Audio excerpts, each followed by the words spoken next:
et bienvenue à chacun, à chacune au culte de l'église évangélique de Wasselonne, culte du dimanche 24 mai. Voilà, on est content de vous retrouver dans ces moments privilégiés autour du Seigneur et nous voulons prier. Nous allons courber nos têtes, fermer nos yeux si vous le souhaitez et simplement remettre ces instants entre les mains de notre Seigneur. Seigneur, je prie pour chaque personne qui regarde maintenant, qui visionne ce culte, afin que tu viennes les rejoindre et que ta bénédiction les touche et les accompagne. Merci Jésus, parce que tu es vivant, tu es réellement ressuscité et tu es vivant. Ton Saint-Esprit sur la terre aujourd'hui continue ton œuvre et nous fait du bien en ton précieux nom Jésus. Alors je prie que tu bénisses mes frères et mes sœurs, tous mes amis, toute personne qui regarde cette vidéo. Seigneur, fais-leur du bien, aussi dans leurs besoins, dans leurs difficultés. Je veux intercéder pour eux. Seigneur, secours-les, viens leur en aide et garde-les dans cette foi qui saura trouver cette paix jusqu'à ce que ta bénédiction arrive. Merci mon Dieu, sois béni. Amen. Voilà, il est une coutume qui existe au sein du peuple juif, du moins à l'époque du Seigneur Jésus, lorsqu'il était sur terre, lorsqu'il se croisait dans la rue, il se posait une question. Et il se disait « Ma shalomka, Véro ». Ma shalomka. Ça veut dire quoi? Je ne sais pas. Voilà. Ça veut dire « Comment va ta paix ?» Comment va ta paix? J'aimerais vous demander « Ma shalomka, comment va votre paix ?» Hein? Je crois que cette paix nous vient uniquement de celui qui s'appelle le Prince de la paix. Jésus-Christ, venu sur terre pour nous laisser cette paix. Il est mort sur la croix pour nous réconcilier avec Dieu et puis les uns avec les autres, afin de nous faire demeurer en lui et donc dans sa paix. Alors on va chanter ce premier chant, Evenu Shalom Alechem, qui veut dire « Nous vous annonçons la paix ».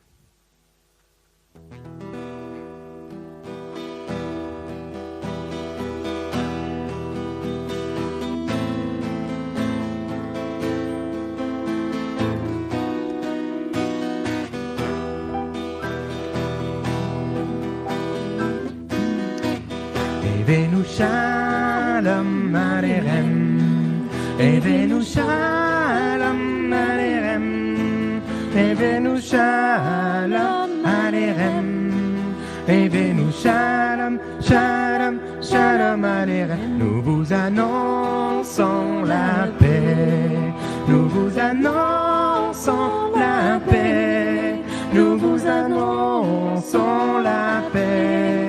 Nous vous annonçons la paix en Jésus. Nous annonçons la joie. Nous vous annonçons la joie.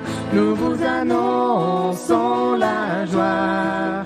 Nous vous annonçons la joie en Jésus. Nous vous annonçons l'amour. Nous vous annonçons l'amour. Nous vous annonçons l'amour, nous vous annonçons l'amour, l'amour en Jésus. Nous vous annonçons la paix, nous vous annonçons la joie, nous vous annonçons l'amour, nous vous annonçons la paix, la joie, l'amour en Jésus.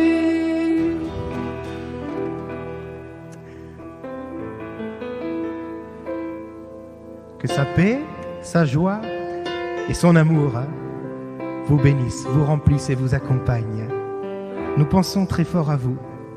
Nous avons réellement hâte de pouvoir nous rassembler tous dans un même lieu pour louer le Seigneur. Et combien nous prions que le Seigneur vous bénisse.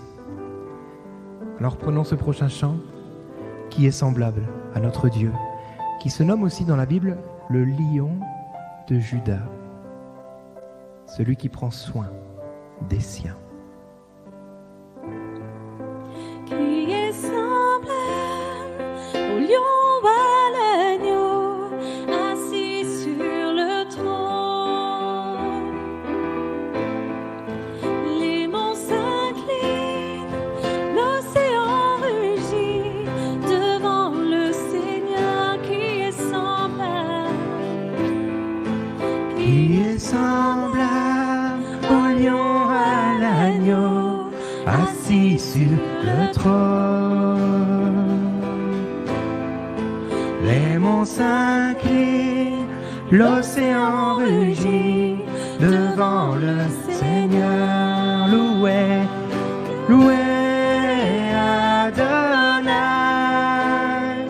du lever du soleil jusqu'à la fin du jour. Louez Adonai, toutes les nations du monde, tous les anges et tous les saints te louent.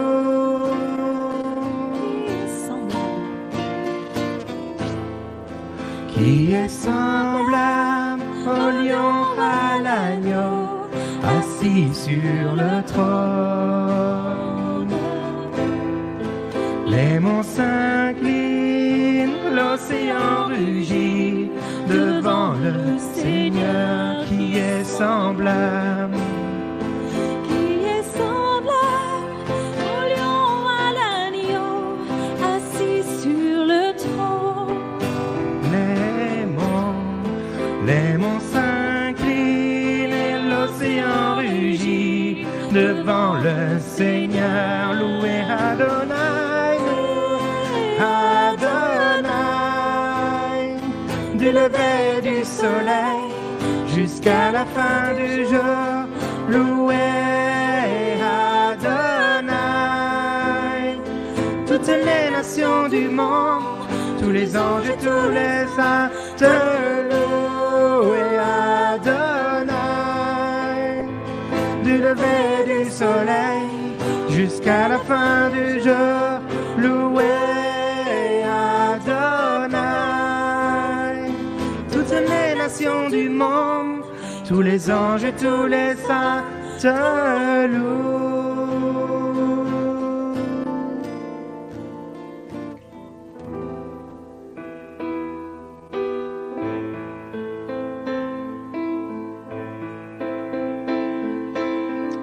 Sois béni, Jésus.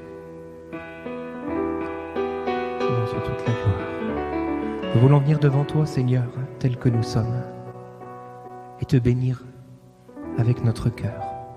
Peu importe les mots qui sortiront de nos bouches, c'est nos cœurs que nous voulons présenter devant toi, car tu nous acceptes tels que nous sommes, alors que rien ne demeure caché, Seigneur, devant ta face.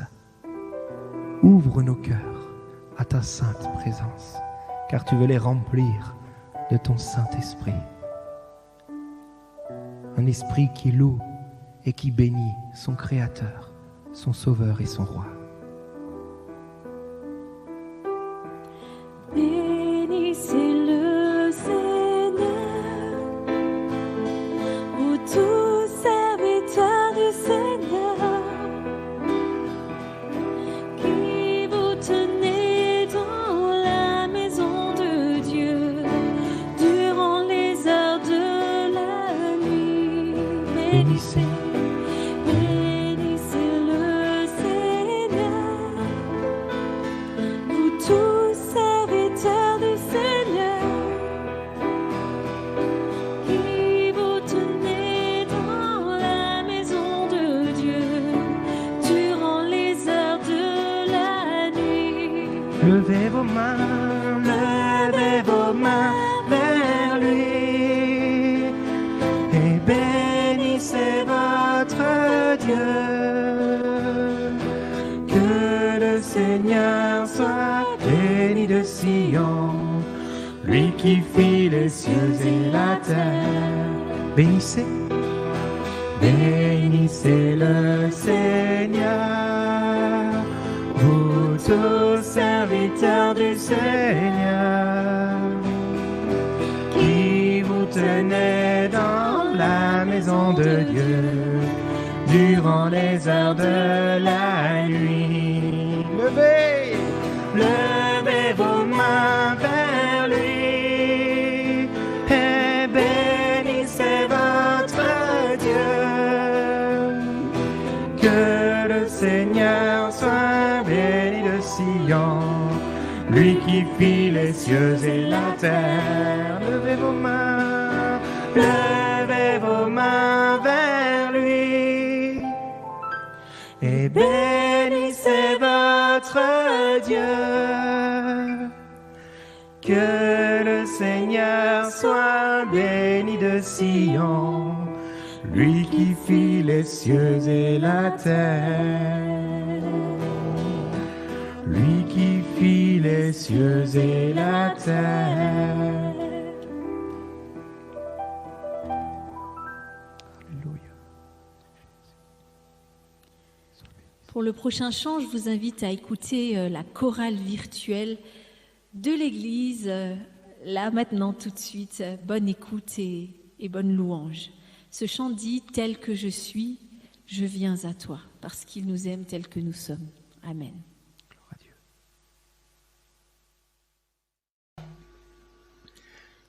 Tel que je suis, sans rien à moi, sinon ton sang versé pour moi, et ta voix qui m'appelle à toi, agneau de Dieu.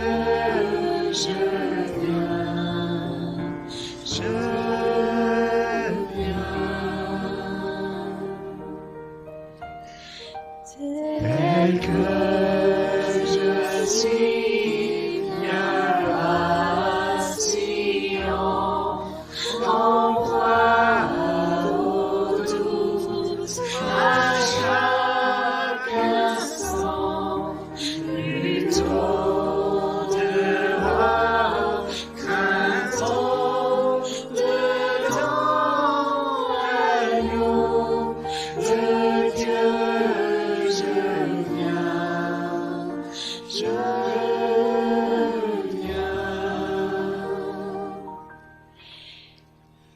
Tel que je suis, ton cœur est prêt à prendre le mien tel qu'il est, pour tout changer, sauveur parfait, agneau de Dieu.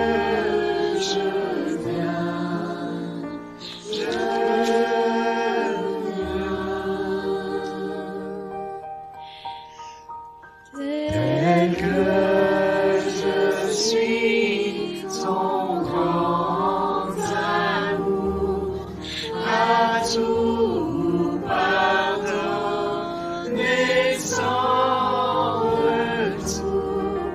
Je veux être à toi dès ce jour, agneau de Dieu.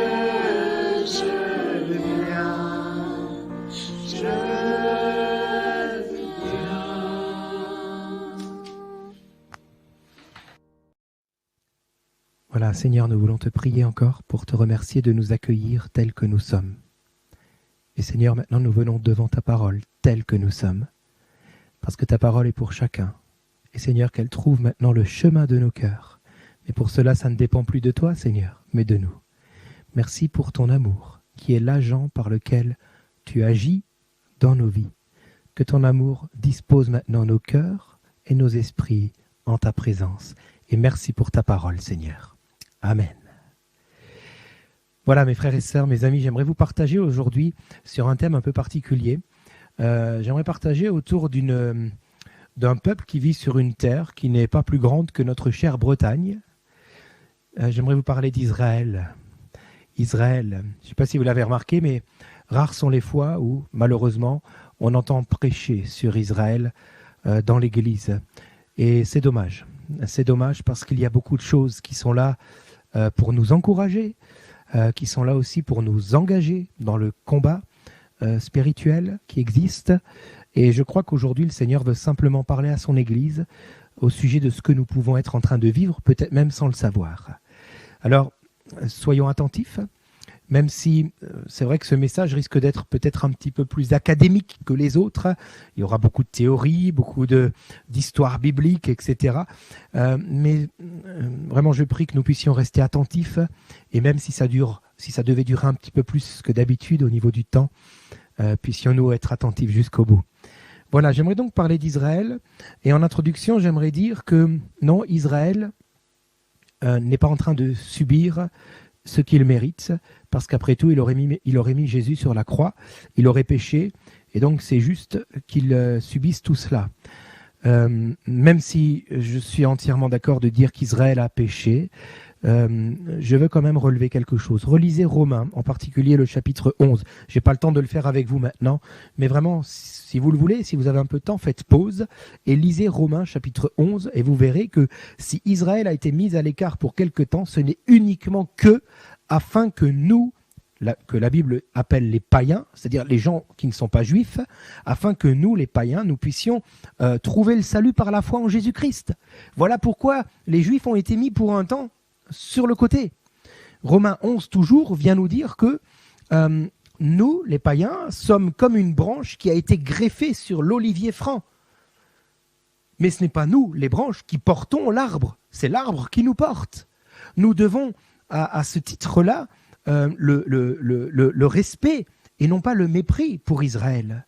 Et si je vous dis ça, vous l'aurez peut-être compris, c'est parce qu'il y a beaucoup de choses que j'ai déjà pu entendre dans l'Église, et je ne parle pas de l'Église de Vasselonne, rassurez-vous, mais des courants de pensée au niveau des chrétiens qui vont aller jusqu'à dire « mais moi, Israël, bon ben voilà, ils ont eu leur temps, quoi. Maintenant, le nouvel Israël, c'est l'Église. » Mais non, c'est faux. Et au travers de ce message, on va le comprendre. Dieu a des promesses qui sont toujours valables aujourd'hui et qui n'ont pas encore été accomplies, et qui sont en train de s'accomplir. Des prophéties sont aujourd'hui, après des siècles et même des millénaires, sont en train de s'accomplir sous nos yeux. Et souvent, on n'en est pas conscient. Alors, rappelons-nous que, tout comme nous respectons notre mère, parce qu'elle nous a portés, maman, si tu me regardes, je te respecte, mais nous sommes appelés de la même manière à respecter Israël, car c'est Israël qui nous porte. C'est parce que Israël existe que l'Église existe aujourd'hui. Ouh là là, qu'est-ce qu'il raconte tout Thomas aujourd'hui, hein? Alors on va continuer ensemble, on va aller un peu plus loin. Je crois que avant d'aller plus loin, j'aimerais d'abord rendre hommage à un pasteur qui nous a quittés il y a quelques semaines des suites du Covid et qui s'appelle Jean-Marc Taubois. Je veux lui rendre hommage et encore une fois, au nom de l'Église évangélique de Vasselonne, donner toutes nos condoléances à toute sa famille, si elle regarde cet enregistrement. Voilà, et vous remercier le Seigneur pour tout ce que Jean-Marc a pu accomplir au courant de son existence sur cette terre, parce qu'il a pu ainsi bénir l'Église de Jésus-Christ avec un grand E, bénir l'Église en la rendant sensible sur les choses qui concernent le peuple élu de Dieu, c'est-à-dire Israël. Car si l'Église, c'est le peuple qui est sauvé par grâce au travers du sacrifice de Jésus-Christ, au travers de la foi, Israël est le peuple que Dieu s'est choisi, c'est le peuple élu. Car Dieu honore sa parole, et il a donné sa parole aux patriarches. Et le peuple d'Israël, c'est le peuple de Dieu. Et c'est au travers d'Israël que l'Église a pu venir. Encore une fois, je l'ai déjà dit avant. Et donc, combien nous sommes reconnaissants à cet Olivier franc de nous porter. Encore une fois, merci à Jean-Marc Taubois. Ce message que je vous apporte est largement inspiré de tous ses enseignements, d'autres aussi, mais largement de ceux de Jean-Marc. Voilà, je veux lui rendre simplement hommage et rendre à César ce qui est à César. Voilà. Alors, Ésaïe 53, verset 1er nous dit « Qui a cru ce qui nous a été annoncé ? À qui le bras de l'Éternel a-t-il été révélé ?» Dimanche dernier, nous avions partagé sur ce thème que nous avons un Dieu qui se révèle. Et nous venons de lire là, dans Ésaïe 53, verset 1, que le bras de l'Éternel veut se révéler. Quel est ce bras? Si ce n'est comme nous l'avons lu, qui a cru à ce qui nous a été annoncé?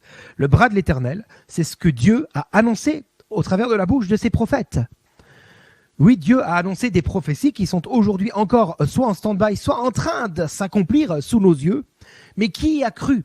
Qui a eu cette révélation du bras de l'Éternel? Parce que ce que Dieu dit, sa main l'accomplit toujours. Qui a eu la révélation de sa main, de son bras, qui accomplit ce que sa bouche dit? J'aimerais t'encourager, toi qui me regardes maintenant, en te disant, si Dieu t'a fait des promesses pour ta vie, même s'il faut attendre, attends-la, parce qu'elle va s'accomplir. Dieu ne ment pas. Ce que sa bouche dit, sa main l'accomplit. Et aujourd'hui, je prie que nous puissions avoir la révélation du bras de l'Éternel. Alléluia. Alors pourquoi s'intéresser à Israël? Parce que Israël, et c'est le titre du message, Israël, c'est l'aiguille de l'horloge de Dieu. C'est au travers de la vie d'Israël, de ce qu'Israël vit, que nous voyons si nous sommes plus ou moins arrivés à la fin des temps, avant le retour du Seigneur sur la terre. Marc, chapitre 13, nous dira ceci, je vais vous le lire. C'est Jésus qui parle à ses disciples. « Quand vous entendrez parler de guerre et de menaces de guerre, ne vous laissez pas troubler, car cela doit arriver, mais ce ne sera pas encore la fin. En effet, on verra se dresser une nation contre une nation, un royaume contre un royaume. Il y aura en divers lieux des tremblements de terre, des famines et des épidémies, comme nous en vivons en ce moment même. Mais ce ne seront que les premières douleurs de l'enfantement. Autrement dit, c'est pas ça les signes de la fin des temps.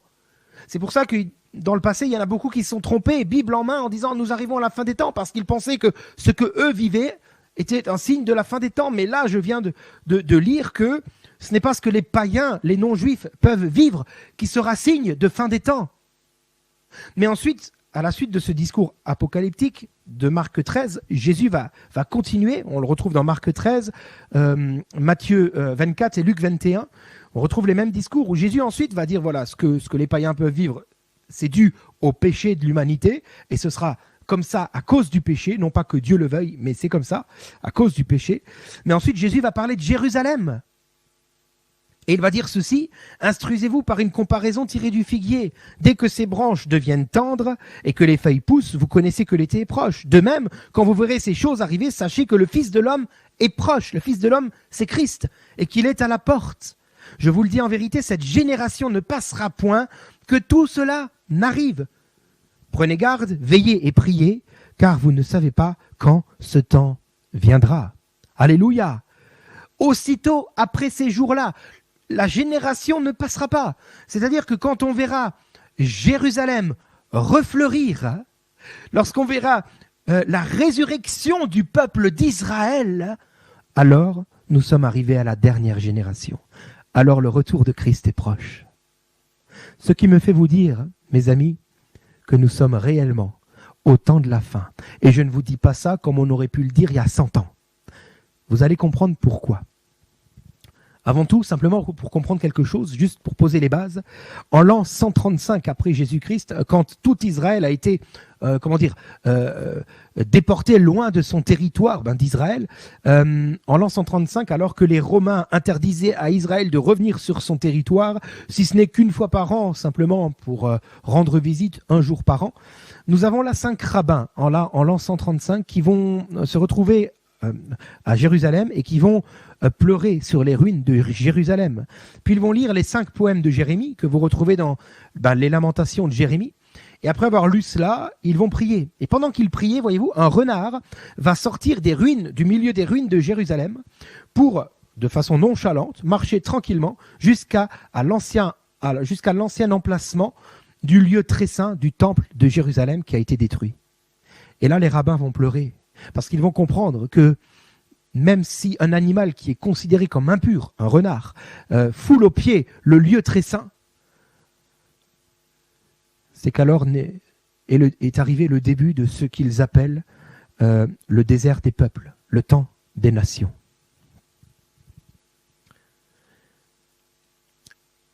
Un des 5 rabbins va non pas pleurer mais rire.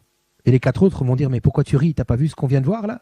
Il va dire « Si, mais c'est vous qui n'avez pas bien lu ce qu'on vient de lire dans les Lamentations de Jérémie, enfin, dans les poèmes de Jérémie. » Et il va dire, Lamentation 5, « À cause de la montagne de Sion qui est ravagée, le renard s'y promène. » Est-ce que vous ne comprenez pas que si Dieu est tellement réaliste de façon tellement précises, toutes les prophéties qui sont liées à la dispersion des Israélites et à la destruction de Jérusalem, si Dieu est tellement précis dans ces choses-là, il sera d'autant plus précis sur toutes les prophéties qui annoncent la restauration de Jérusalem et le rassemblement des Israélites. Et alors les 4 autres rabbins vont se réjouir et vont lui dire « Oui, sincèrement, tu viens de nous consoler. » Alléluia. Simplement, je vous dis ceci, pourquoi? Parce que il existe des prophéties qui ne sont pas encore accomplies. Jésus à la croix, quand il dira tout est accompli, n'a pas fait référence à ces prophéties-là. D'ailleurs, en grec, ce terme ne veut pas dire tout est accompli. Le terme grec précis est telestétai, qui veut dire le but a été atteint. C'est-à-dire le but pour lequel Jésus est venu sur terre, mourir pour nos péchés. Mais le but est atteint, mais il reste des choses à devoir s'accomplir, en particulier pour Israël. Et donc, nous voyons que, oui, Dieu a été fidèle dans les prophéties qui concernent la restauration et le rassemblement des Israélites. Israël n'était qu'un désert, abandonné par les Juifs, car dispersé dans le monde entier. Israël n'est resté qu'un désert. Un homme qui est non-croyant, Pierre Loti, officier de la marine française, dira en 1871, après avoir fait une petite visite à Jérusalem, il dira donc en 1871 « Ô Jérusalem, quelle splendeur dans ce nom qui va s'éteindre, dans cette ville qui est à l'agonie et dont demain il ne restera plus rien. » Car oui, même jusqu'en 1871 encore, à Jérusalem et dans tout le territoire d'Israël, il n'y avait que désert, que sécheresse, rien de bon et rien de bon. Chateaubriand raconte que lorsqu'il était en Israël, il n'avait vu aucun arbre, aucun brin d'herbe sur la route qui mène entre Jérusalem et Tel Aviv, c'est-à-dire environ 60 kilomètres. Il n'y avait aucune verdure, même pas un grain d'herbe, juste la terre dure et sèche et craquelée au sol, un véritable désert. Cependant, Dieu va agir. Puisque donc nous sommes en territoire désertique, voyez-vous, dans le 19e siècle, certains juifs, et au début du 20e siècle particulièrement, vont vouloir acheter des terrains parce qu'ils vont sentir que là où ils vivent au milieu des nations, on arrive à un certain stade, à un certain moment où il vaut mieux s'en aller. Il vaut mieux s'en aller. D'ailleurs, Théodore Herzl, en 1897, va pressentir la Shoah et va organiser le premier congrès pour le retour à Sion, le congrès sioniste. Et donc, vous voyez, des Juifs vont vouloir alors racheter des terrains à Jérusalem auprès des Arabes qui, eux, avaient investi le territoire depuis le 7e siècle, à la venue de l'islam. Et on en reparlera après. Mais ils voulaient racheter des terrains, et puis là, les Arabes se sont dit, chouette, on va se faire de l'argent, parce que franchement, ce terrain-là, ça fait des siècles qu'on essaye, mais il n'y a rien à cultiver, c'est sec. Donc, on va leur vendre, mais à prix d'or. Et donc, à prix exorbitant, les Juifs ont acheté des terrains. Ce que les Arabes, ce que les croisés, ce que les Ottomans ont essayé d'accomplir sans jamais y arriver, les Juifs l'ont fait. C'est-à-dire que le terrain est devenu fertile. Alléluia. Ces terres asséchées, sont devenues porteurs de fruits. Je lis dans Joël 2, verset 22, « Car les plaines du désert reverdiront, les arbres porteront leurs fruits, le figuier et la vigne donneront leur richesse. » Dieu l'avait prévu. Ésaïe 27, verset 6, « Dans les temps à venir, Jacob prendra racine, Israël poussera des fleurs et des rejetons, et il remplira le monde de ses fruits. » Mes amis, aujourd'hui dans les supermarchés, dans nos marchés, nous pouvons trouver des fruits qui viennent de Jérusalem. Si ça se trouve, mon ami, tu manges une orange qui est le fruit même du miracle de Dieu en Israël. Alléluia. Parce que ce qui était impossible pendant des siècles, ces derniers temps, a été rendu possible parce que Dieu a agi. Oui, Dieu fait refleurir le territoire d'Israël et de Jérusalem particulièrement, qui est aujourd'hui entouré d'orangers. Alléluia. Vous lirez encore une fois chez vous Ézéchiel chapitre 37, les 11 premiers versets. Et vous verrez cette cette partie de texte où nous voyons que Dieu demande à son prophète Ézéchiel de prophétiser sur des ossements desséchés et répandus par milliers, par millions là, et donc il va prophétiser pour que ces os se rassemblent. Et c'est ce qui va se passer, ils vont se rassembler. Non seulement ils vont se rassembler, mais la chair va revenir, les nerfs vont revenir, et la peau va les recouvrir. Et ensuite Dieu va lui dire maintenant prophétise, non pas sur les os, mais sur l'Esprit de Dieu, afin que l'Esprit de Dieu vienne et entre dans les corps qui ont été restaurés, et que les corps se tiennent debout, plein de vie.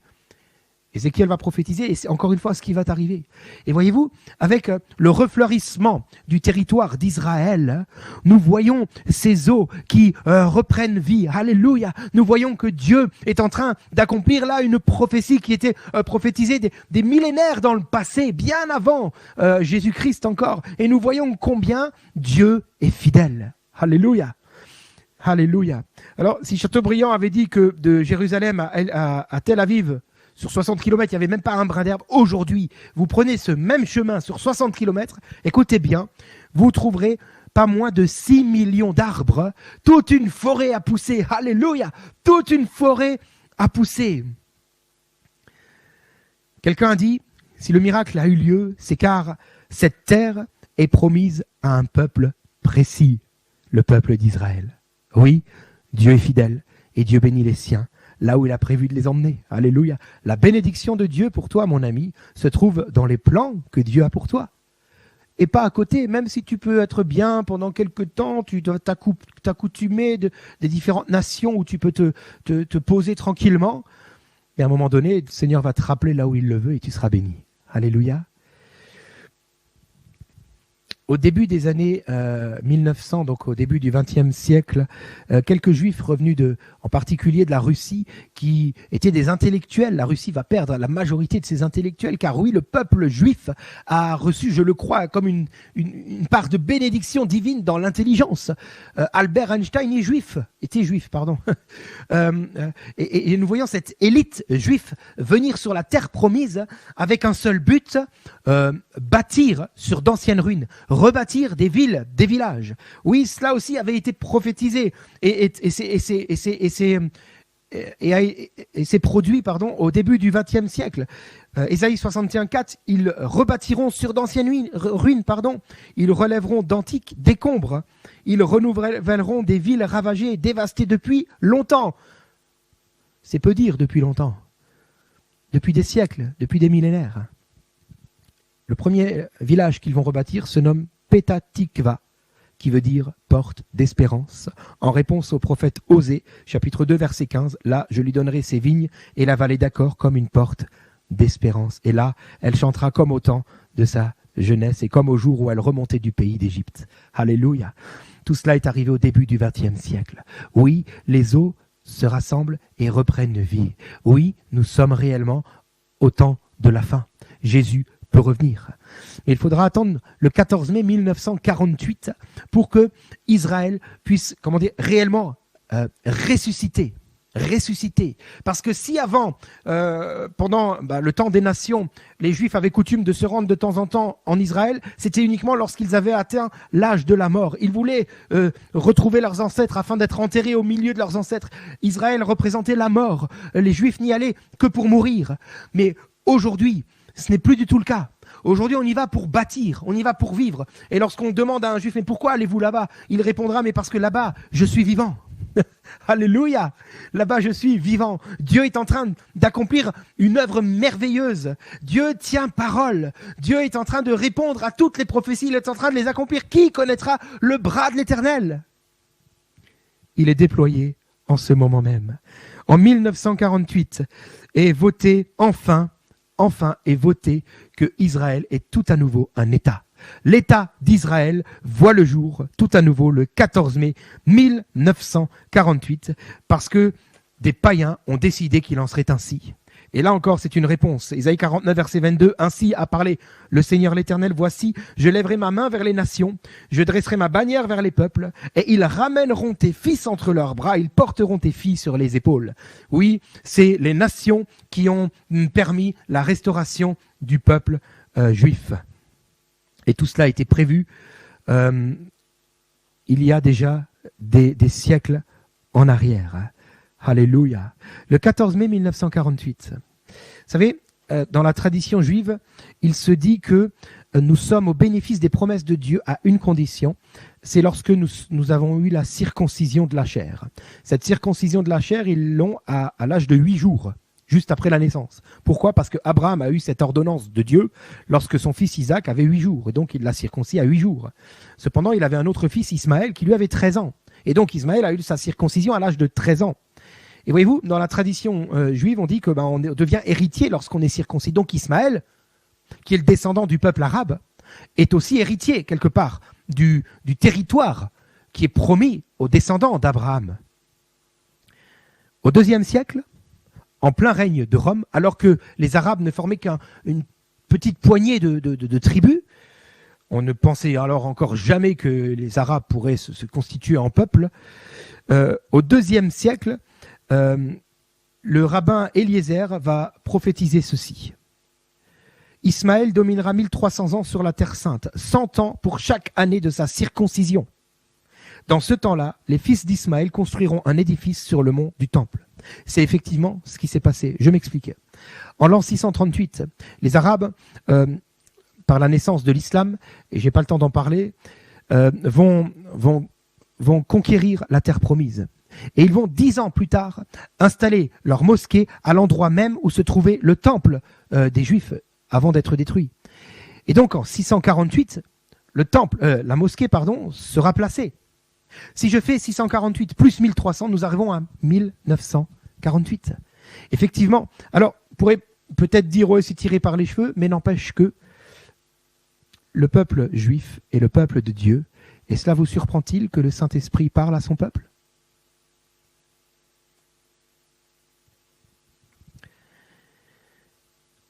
Quelque temps plus tard, suite au génocide hitlérien, qui est tellement malheureux, tellement tragique, beaucoup de Juifs vont retourner dans leur pays de façon tellement choquée que des sociologues vont rejoindre le pays là-bas en disant mais on va mesurer combien de temps il leur faut pour devenir vraiment un peuple uni, parce que bon, il y a l'État juif, mais maintenant l'État d'Israël, mais maintenant il faut qu'il devienne un peuple uni, et ils démarrent de tellement bas que bon, on va aller mesurer. Donc ils sont revenus ensuite en disant il faudra 4 générations.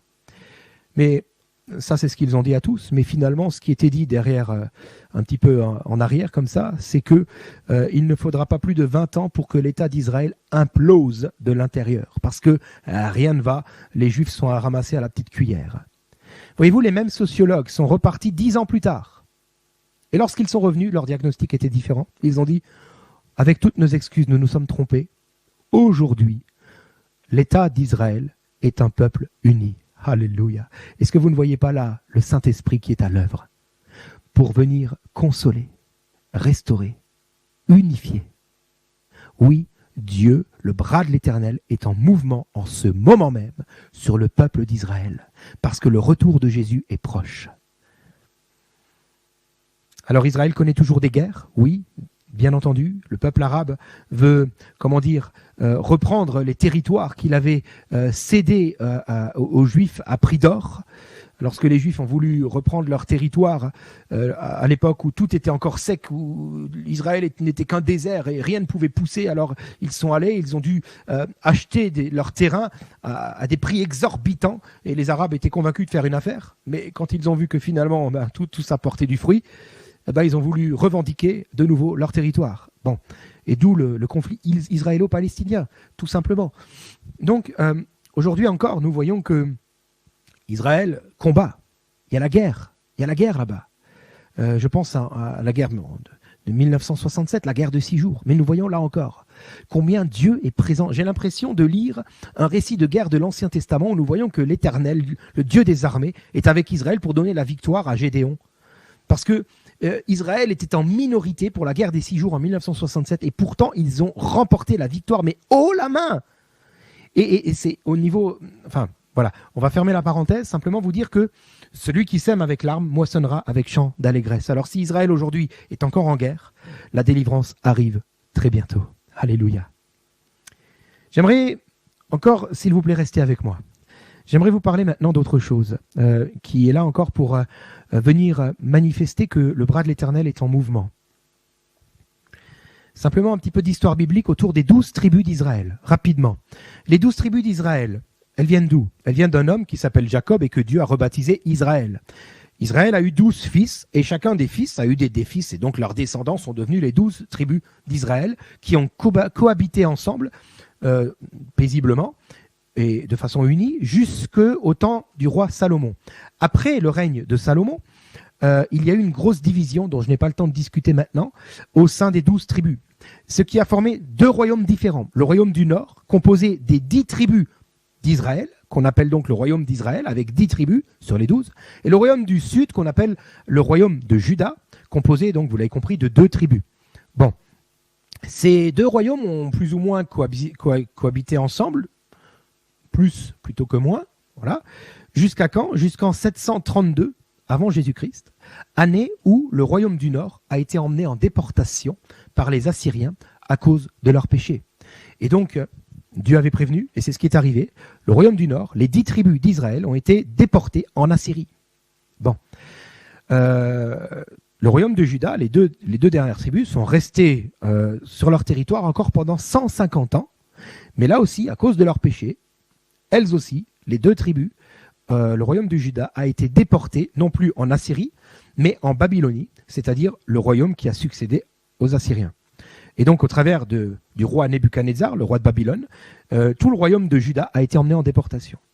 Pour ceux qui connaissent la parole de Dieu, vous savez que quelques dizaines d'années plus tard, et suite aux prophéties, encore une fois, qui avaient été dites, le royaume de Juda, le royaume du sud, a pu revenir sur ses terres parce que Dieu avait suscité le roi Cyrus pour dire maintenant Israël, retournez sur vos terres et rebâtissez le temple. De la même manière que Dieu suscite des présidents aujourd'hui, je crois. Hein. Voilà, pour bénir Israël, n'est-ce pas? Quoi qu'il en soit, nous voyons là que le royaume finalement de Juda a pu revenir. Le royaume du sud est revenu sur ses terres. Et à partir de ce moment-là, nous avons le 2e royaume juif qui existera jusqu'en l'an 70 après Jésus-Christ, année à laquelle l'Empire romain va mettre un terme, si vous voulez, au royaume juif, en détruisant le temple avec Titus et en chassant tous les juifs aux 4 coins du monde.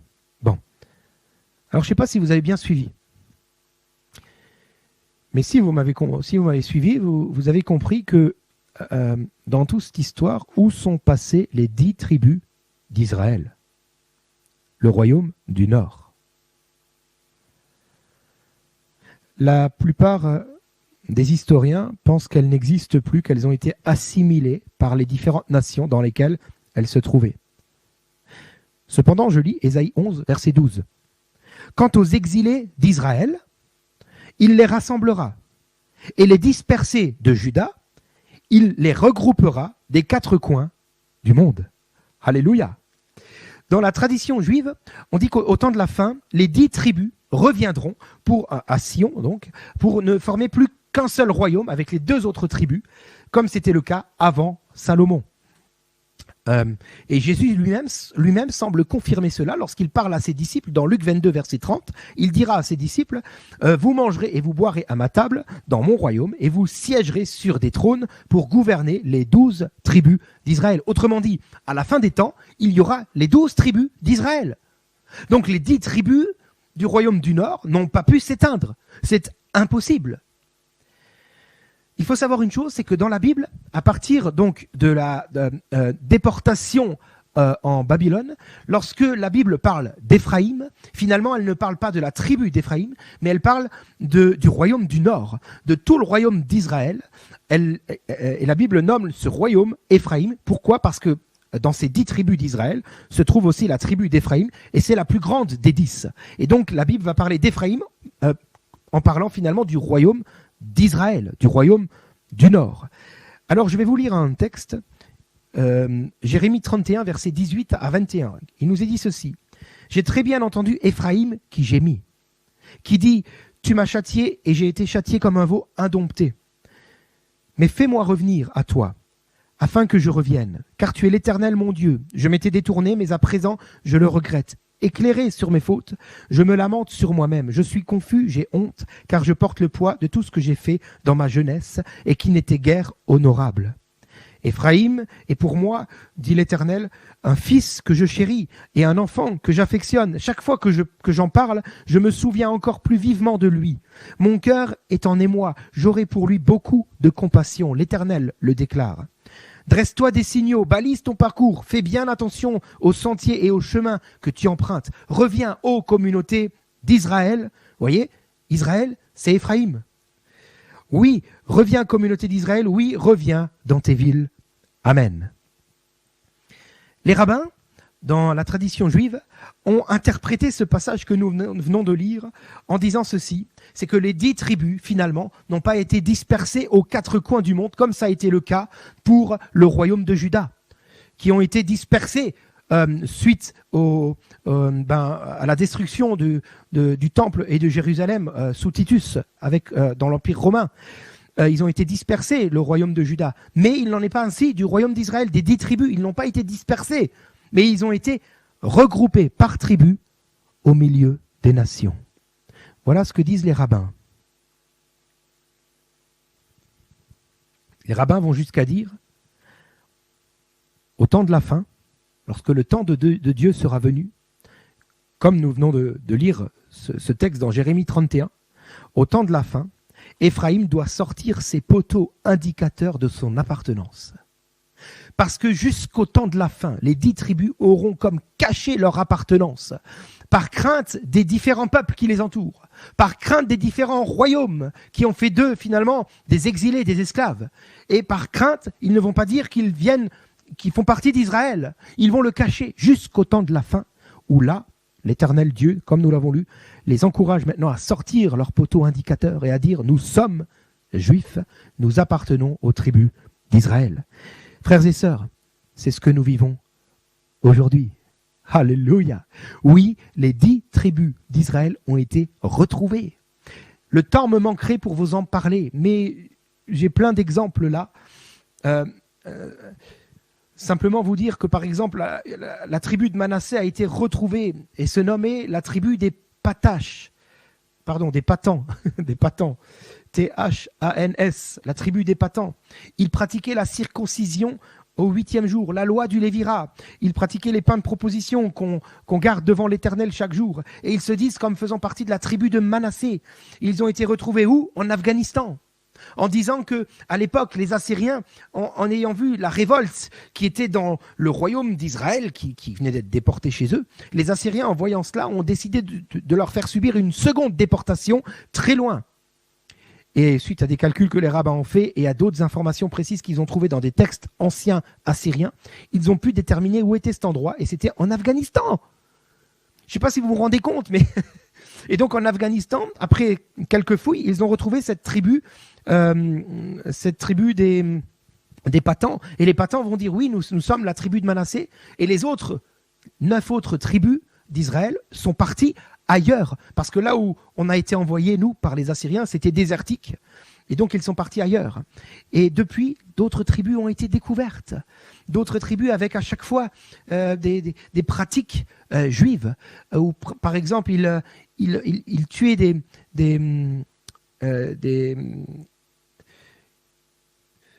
Merci Véronique. Elle m'a montré quelque chose, du coup j'ai perdu le fil.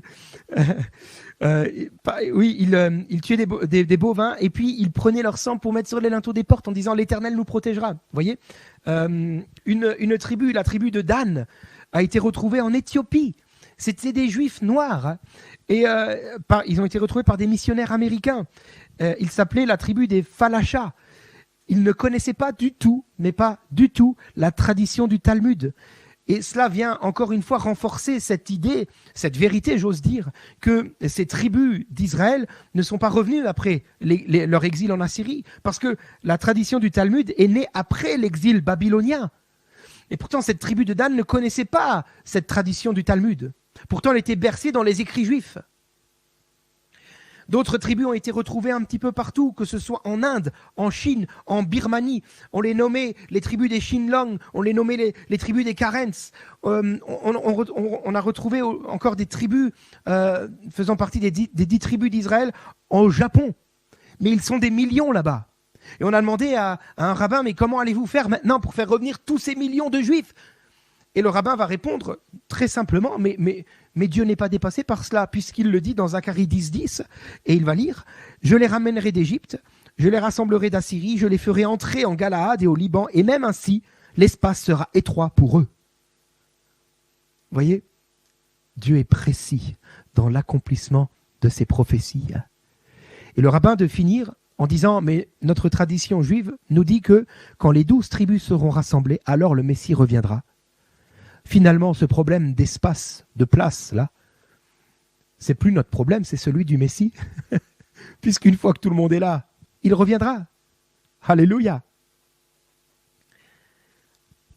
J'avais plein d'autres choses à vous dire, mais le temps me manque. Je veux pas être trop long. Simplement vous dire ceci, mes amis, mes frères et sœurs. Jésus revient bientôt. Jésus revient bientôt. Alors, s'il te plaît, si tu passes des temps difficiles, que ton regard se tourne vers le salut et vers ton Sauveur qui revient. Il est à la porte, il a sa main sur la poignée, il s'apprête à venir.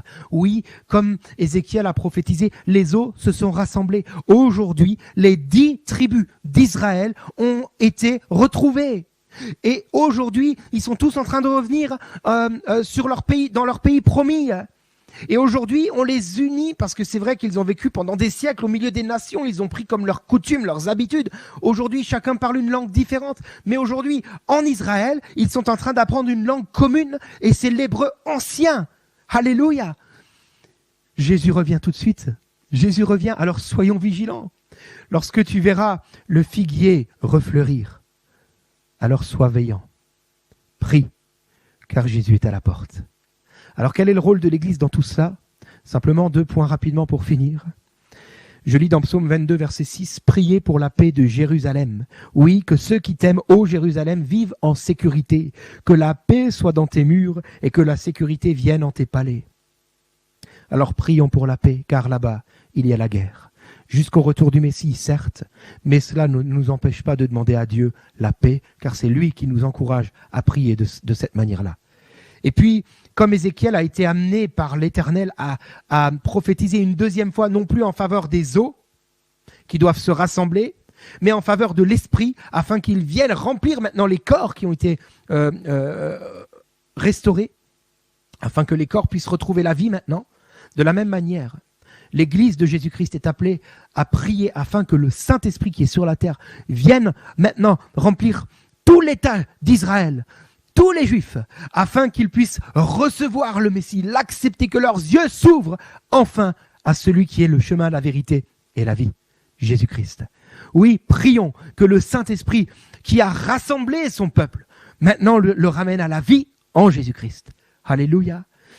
Mes bien-aimés, j'aimerais vous encourager maintenant à prier avec moi, à prier pour Israël, à prier pour que le bras de l'Éternel puisse continuer son œuvre dans la bonne direction. Et j'aimerais vous encourager au travers de ce partage à ne pas douter sur les promesses que Dieu a formulées sur votre vie. Car vous voyez, Dieu tient toujours parole. Seigneur, merci pour ta parole. Je prie, Seigneur, que tu, dans ta grâce, que tu accordes encore la paix maintenant à Jérusalem, c'est-à-dire que tu reviennes bientôt. Alléluia, car toi seul, lorsque tu poseras ton pied sur la montagne des Oliviers, alors viendra la paix. Seigneur, nous prions pour cette paix, c'est-à-dire pour ton retour. Mais nous prions pour cela avant tout. Saint-Esprit, viens maintenant visiter le peuple que Dieu s'est choisi. Car si nous, en tant qu'Église, nous sommes le peuple sauvé par grâce, Israël est le peuple que Dieu s'est choisi au travers des patriarches. Nous prions que tu viennes maintenant, selon les promesses du Père adressées à son peuple d'Israël. Nous prions, Saint-Esprit, que tu viennes bénir le peuple juif, que tu viennes non seulement les rassembler encore en peuple, mais Seigneur, que tu viennes aussi les ramener, afin que les écailles de leurs yeux et de leur cœur puissent tomber, qu'ils puissent être ramenés capables de reconnaître leur Sauveur, Jésus-Christ, afin qu'ils crient à lui au plus tôt. Merci Seigneur parce que tu reviens bientôt. Mon espérance se tourne dans l'éternité. Merci Jésus pour tes promesses qui sont oui et amen. Gloire à Dieu. Amen. Amen. Voilà mes amis, le culte arrive à la fin. Vraiment, je prie le Seigneur que ce message un peu particulier qu'on n'a peut-être pas l'habitude d'entendre puisse vous encourager et vous permettre de vous enraciner dans la foi, car notre Dieu est celui qui est en train aujourd'hui d'accomplir tout ce qu'il avait prévu. Alléluia. Et dans votre vie aussi, il l'accomplit. Que Dieu vous bénisse. Suivez-nous encore sur notre site internet église évangélique en un mot-vaslon.com. Si vous le voulez, vous pouvez aussi nous soutenir financièrement. Quand je dis nous, je parle de l'église de Vaslon, bien entendu. Et vous trouverez tout ce qu'il faut pour cela sur notre site internet. Voilà, que Dieu vous bénisse. Et puis je vous dis à très bientôt.